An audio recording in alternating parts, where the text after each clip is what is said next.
Hello everyone and welcome to round 1 of the Tata Steel Masters tournament 2020. It's Alireza Firouzja versus Vladislav Kovalev, and as usual the elite players will be joined by some younger players. This year the younger players are young Krzysztof Duda, Jeffrey Xiong and Alireza Firouzja here, whereas Vladislav Kovalev won last year's Tata Steel Challengers edition, and so he won the right to compete in this year's Tata Steel Masters edition. So everyone's very interested to see how Alireza will do, as he just won second place in the World Rapid Championship, so how much of that power can he transfer into the classical time format. So they're not, well, they are, rating-wise, Alireza is over 27-20, I think 27-26, and Kovalev is around 26-60 something.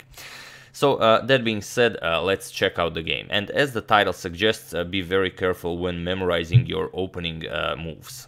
Alireza opens with e4. We have e5, knight f3, knight to c6, and bishop to b5. The Ruy Lopez is on the board. We have a6, pushing the bishop back, and bishop to a4. Morphy's defense is on the board. We have knight to f6, and now castles. We have bishop to e7.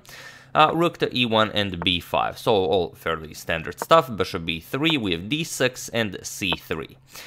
Black castles, and here h3, taking away the g4 square from black's pieces, and here bishop to b7. Kovalev goes for the Flohr-Zaitsev system.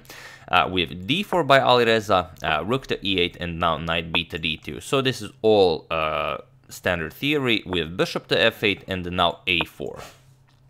Challenging black's expanded structure on the queen side. We have h6, and now bishop back to c2. We have e captures on d4, c captures on d4, and knight to b4 now. Attacking the bishop here, bishop to b1, not interested in giving up the bishop pair just yet, and now as this c5 push is possible now as the knight has moved, c5, attacking white center. We have d5 by Alireza, grabbing more space in the center, and this is where the magic happens. So this is a still standard theory, and here so many games have been played in this line. Knight to d7 is the main idea, after which you will go rook to a3, and then after this is played, then you continue with c4 and so on and so on. However, here Kovalev decided to push c4 right away, and this just won't do. He switched the move order, so you have to go knight to d7 before this idea. Alireza immediately goes knight to d4, and now there is this threat of just pawn captures on b5, pawn captures, and you win a pawn with knight to b5. Now there is one game in the database where this position actually occurred, where queen to b6 was played, where black tried to keep an eye on all the material with the queen. The problem is after knight 2 to f3, bishop to e3 is coming, and you will not have a good square for the queen. So here you will either have to break the tension with b captures on a4 and mess up your queenside pawn structure, which is terrible since you will have very weak pawns on the queen side, and well, it's just as I understand it, it's a strategically won position for white. So in that game g6 happened, and then just bishop to e3. You no longer have a square for the queen. You either have to move it or do some knight captures on d5 craziness. But either way, Kovalev did not go for queen to b6. Instead, he went knight to d7 now. So literally switching the move order, and Alireza just captures the pawn. A captures on b5, a captures on b5, rook captures on a8, bishop captures, and now knight captures on b5. Now there is a chance that, of course, this was some sort of an elaborate pawn sacrifice. However, Kovalev took some half an hour. I don't know if it was in this exact same position, but around here. It took some half an hour, I think, after he was down a pawn. So I don't think it was home preparation. All in all, queen to b8, attacking Alireza's knight, knight back to a3, and now, okay, knight to d3. You get this excellent square, and if, for example, bishop captures on d3, c captures, okay, that could be an interesting pawn. However, Alireza just goes rook to e3, now threatening bishop captures, and winning yet another pawn. And there really is no good way to defend against this, since even if you do nothing, the c4 pawn will fall as well, and all of white's pawns are nicely protected. So here, for the lack of a better move, Kovalev decided to capture on c1. We have queen captures on c1, and now just g6, saying that, okay, I'm going to put my bishop on this long diagonal. I still have the bishop pair, however, I'm down 2 pawns. So Alireza captures on c4. We have bishop to g7, and now rook back to a3. Preparing to consolidate with b4, bishop is coming to d3, and so on.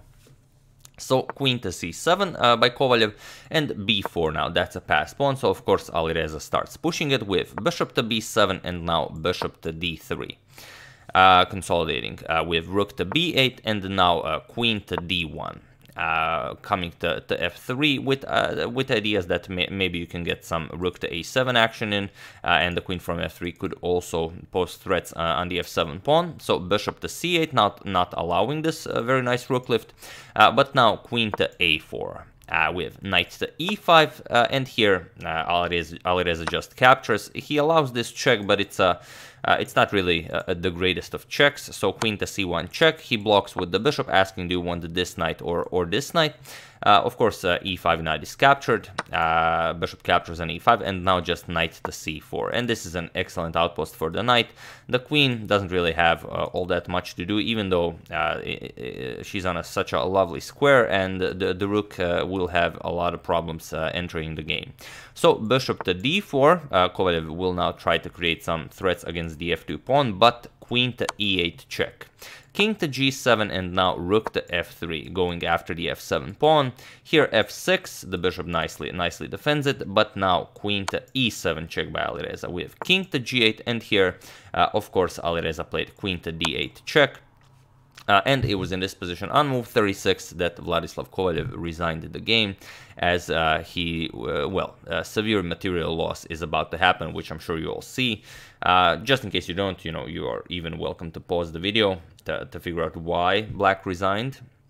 But I'm sure all of you saw it, so I'm just going to congratulate you, because after the king moves, king g7, king h7, king f7, wherever you move the king, doesn't really matter. Queen c7 check picks up the rook, and you don't have any threats here. The knight is nicely guarded by the bishop, the rook guards the f2 pawn, there are no tricks, it's just game over for Black.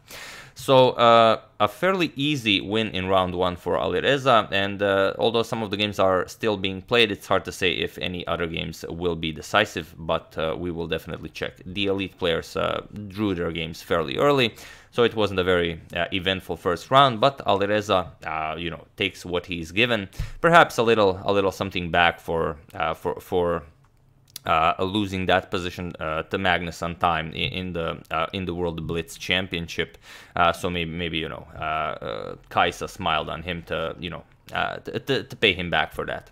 But either way, be very careful when memorizing your openings, as something like this can happen very easily, even if you are a 26, 60 plus grandmaster, as Vladislav Kovalev here is.